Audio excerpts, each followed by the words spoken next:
నమస్తే, welcome to I dream. నేను మీ మాధురి. రోజంతా కష్టపడి కంటి నిండా నిద్రపోదాం అనుకుని వెళ్ళేసరికి తలవాల్చంగానే నిద్ర మాయమైపోతూ ఉంటుంది. అసలు నిద్రలేమి సమస్యకి కారణాలు ఏంటి? నిద్రలేమిని తగ్గించుకొని మంచి నిద్రపోవాలంటే ఏం చేయాలి? మనం ఇంట్లో ఉండే చిన్న చిన్న వస్తువులతోనే దీనికి మనం రెమెడీని చేసుకోవచ్చు తెలుసా? అది చెప్పడానికి మనతో పాటు ఉన్నారు చిట్టిపుట్ల మధుసూదన శర్మ గారు. వంటింటి చిట్కాలే అనగానే మనకి సార్ పేరు ఎక్కువగా వస్తూ ఉంటుంది. సో సార్ని అడిగి డీటెయిల్గా తెలుసుకుందాం. నమస్తే సార్. నమస్తే సార్. నిద్రలేమి చాలామంది ఎంతో కష్టపడి వెళ్తూ ఉంటారు. మంచం దగ్గరికి వెళ్ళేసరికి ఇంకా నిద్ర అనేది మాయమైపోతూ ఉంటుంది. సో ఇలాంటి వాళ్ళు ఏం చేస్తే బాగుంటుంది అంటారు?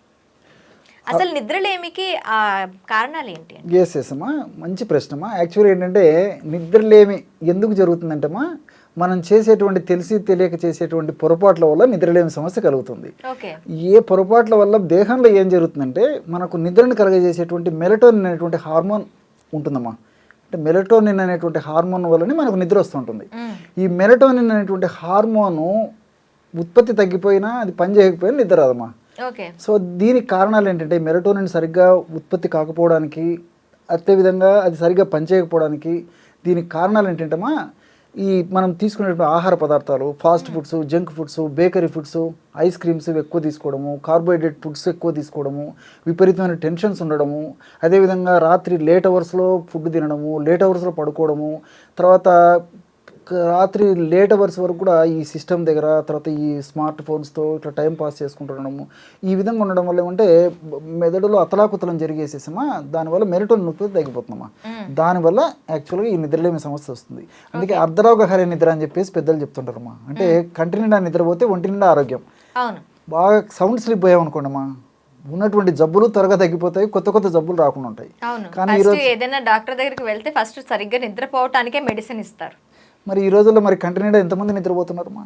ఎవరి సమస్యలు వాళ్ళు, చిన్న పిల్లల నుంచి పెద్దవాళ్ళ వరకు కూడా ఎంత చెట్టుకు అంత గాలి అన్నట్లు ప్రతి ఒక్కరికి సమస్య ఉంది. దీనివల్ల ఏంటంటే తప్పని పరిస్థితులు కొంతమంది, విధిలేని పరిస్థితులు కొంతమంది, రకరకాల ఇంగ్లీష్ మాత్రలు, ఇంజెక్షన్స్, ఒక్కొక్క స్థాయిలో ఈ లిక్కర్స్ తీసుకోవడము, రకరకాలైనటువంటి పరిస్థితులకు ఎదుర్కొంటున్నారమ్మా. ఒక్కోసారి తప్పని పరిస్థితులు హాస్పిటలైజ్ అయిపోయి కూడా ఇంజెక్షన్స్ తీసుకొని, గ్లూకోజ్ ఏదో బాటిల్స్ ఎక్కించుకొని కనీసం కొన్నాళ్ళన్నా నిద్ర ప్రశాంతంగా నిద్రపడుతున్నటువంటి కాన్సెప్ట్తో ఆలోచన చేసేటువంటి పరిస్థితి అమ్మా.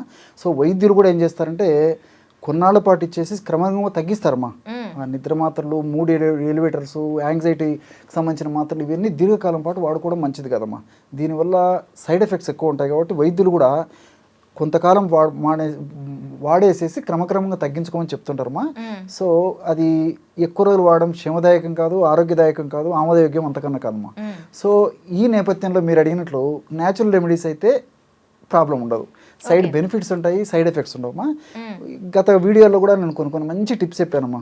అదంతా వాళ్ళు చాలామంది అది ఫాలో అయ్యి ఆ ఫీడ్బ్యాక్ కూడా మాకు ఇచ్చారు. చాలా బాగుంది సార్ మీరు చెప్పిన రెమెడీస్, ఇవన్నీ సింపుల్ రెమెడీస్, ఎఫెక్టివ్ రెమెడీస్, సింపుల్గా మేము తయారు చేసుకుంటున్నాం సార్, మేమందరం హ్యాపీగా ఆరోగ్యంగా ఉంటున్నాం సార్ అని చెప్పేసి కూడా మాకు ఫీడ్బ్యాక్ కూడా ఇస్తుండడం జరుగుతుందమ్మా. సో ఇప్పుడు మరొక టిప్ చెప్తానమ్మా.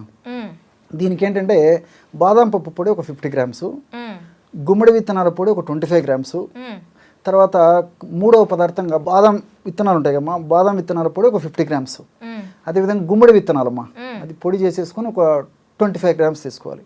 అట్లే ఎండు ఖర్జూరం అమ్మా, ఎండు ఖర్జూరం పెచ్చులు నలగొట్టేసేసి లోపల విత్తనాలు తీసేసి పై పెచ్చులు 1 లేదా 2 రోజులు అలా ఉంచేసినా, లేకపోతే ఎండలో పెట్టినా మెత్తగా నీటి శాతం అయిపోతుందమ్మా.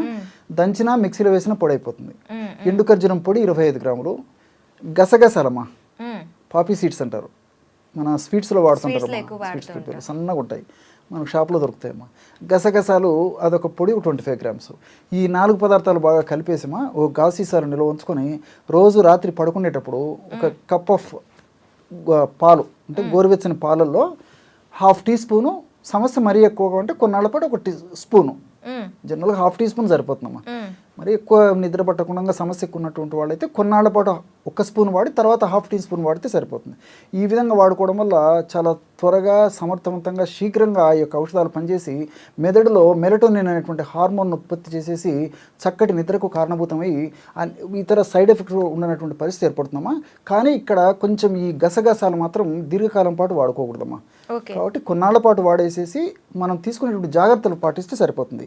మీకు నేను ఈ విషయం చెప్పేసరికి ఎలాంటి జాగ్రత్తలు అని చెప్పేసి మీకు డౌట్ వచ్చింది. సో ఇక్కడ ఏంటంటే టయానికి నిద్రపోవడం అలవాటు చేసుకోవాలమ్మా. రాత్రిపూట కంపల్సరీగా మన ఎంత బిజీ షెడ్యూల్స్ ఉన్నా ఒక టైం ఫిక్స్ చేసుకోవాలి. ఉదయం పూట లేవాలంటే ఏ విధంగా అలారం పెట్టుకుంటామో రాత్రిపూట అలారం పెట్టుకొని కొన్నాళ్ళ పాటు నిద్రపోవాలమ్మా. ఓకే, అది అట్లా కొన్నాళ్ళు చేస్తే బాడీ అలవాటు పడిపోతుంది. బాదం గింజల విత్తనాల పొడి గుమ్మడి 50 గ్రాములు, గుమ్మడి విత్తనాల పొడి ఒక 25 గ్రాములు, ఎండు ఖర్జూరం 25, అది కూడా 25 గ్రాములు పొడి, అండ్ గసగసాలు 25 గ్రాములు. ఈ 3 సమపాలలో తీసుకొని బాదం మాత్రం దానికి డబల్ తీసుకోవాలి. అంటే కొంచెం ఎక్కువ మోతాదులో చేసుకోవాలి అనుకున్న వాళ్ళకి ఈ 3 సమపాలలో తీసుకొని ఇవి ఎలా తీసుకున్నామో దానికి కొంచెం డబల్ గా బాదం తీసుకుంటే సరిపోతుంది. అంతేమా. అట్లా తీసుకుని రోజు రాత్రిపూట పడుకోవాలమ్మా. సో రాత్రి టయాన్ని పడుకోవాలి. తర్వాత అర్లీగా ఆహారం తీసుకోవాలమ్మా. డిన్నర్ న్యాచురల్ ఫుడ్ ఎక్కువ ప్రిఫర్ చేయాలమ్మా. అంటే ఫ్రూట్స్ కానీ, తర్వాత ఈ వెజిటబుల్స్ కానీ, తర్వాత ఈ డ్రై నట్స్ కానీ, డ్రై ఫ్రూట్స్ కానీ, సీజనల్ ఫ్రూట్స్ కానీ, ఇలాంటివి కుక్డ్ ఫుడ్ కాకుండా న్యాచురల్ దొరికే ఫుడ్ను ప్రిఫర్ చేయడం మంచిదమ్మా. ఓకే, రాత్రి పడుకునేటప్పుడు న్యాచురల్ ఫుడ్స్ తినాలి అర్లీగా బిట్వీన్ 6:30 to 7:30 మ్యాక్సిమమ్ అమ్మా. లేట్ అవర్స్లో తీసుకో. ఆహారం తిన్న తర్వాత మినిమం 3 hours గ్యాప్ ఉండి నిద్రపోవాలి. ఓకే. తర్వాత పడుకునేటువంటి రూమ్లో కూడా లైటింగ్ ఎక్కువ ఉండకూడదమ్మా. డల్ లైట్ ఉండాలి. లైటింగ్ ఎక్కువ ఉంటే ఏంటంటే ఈ మెలటోనిన్ అనేటువంటి హార్మోన్ ప్రొడక్షన్ తగ్గించేస్తుందమ్మా. సో డిస్టర్బెన్స్ ఉండకూడదు. ఇట్లా కొన్ని జాగ్రత్తలు తీసుకుంటూ ఈ మెడిసిన్ కొన్నాళ్ళ పాటు వాడి ఆపేసినప్పటికీ మనం తీసుకునే జాగ్రత్తల వల్ల బాడీలో ఒక సిస్టమ్, ఒక ప్రిన్సిపల్, ఒక క్రమశిక్షణ అలవాటు పడిపోయి ఆ లోపల ఆర్గాన్స్లో సో ఒక సర్కాడియన్ రిథమ్ అంటారమ్మా. సో న్యాచురల్గానే పడుకున్న వెంటనే నిద్ర వచ్చేటువంటి పరిస్థితి ఏర్పడుతుంది. కాబట్టి ఆ విధంగా ఎప్పుడైతే మనం పడుకున్న వెంటనే క్షేమదాయకంగా ఉదయం దాకా అంత హ్యాపీగా నిద్రపోతాము, ఉదయం అంత యాక్టివ్గా తయారవుతాం. మనం చేసేటువంటి పనులలో కూడా ఒడిదుడుకులు లేకుండా ఉంటాయి. సో ఈ నిద్రలేం వల్ల కోపము, చిరాకు, విసుగు, పనుల మీద ఆసక్తి లేకపోవడము ఇలాంటివన్నీ ఉంటాయమ్మా. సో కంటి నిండా నిద్రపోతే ఒంటి నిండా ఆరోగ్యం అని చెప్పేసి అందుకే నేను చెప్పానమ్మా. Okay sir, thank you very much. Okay.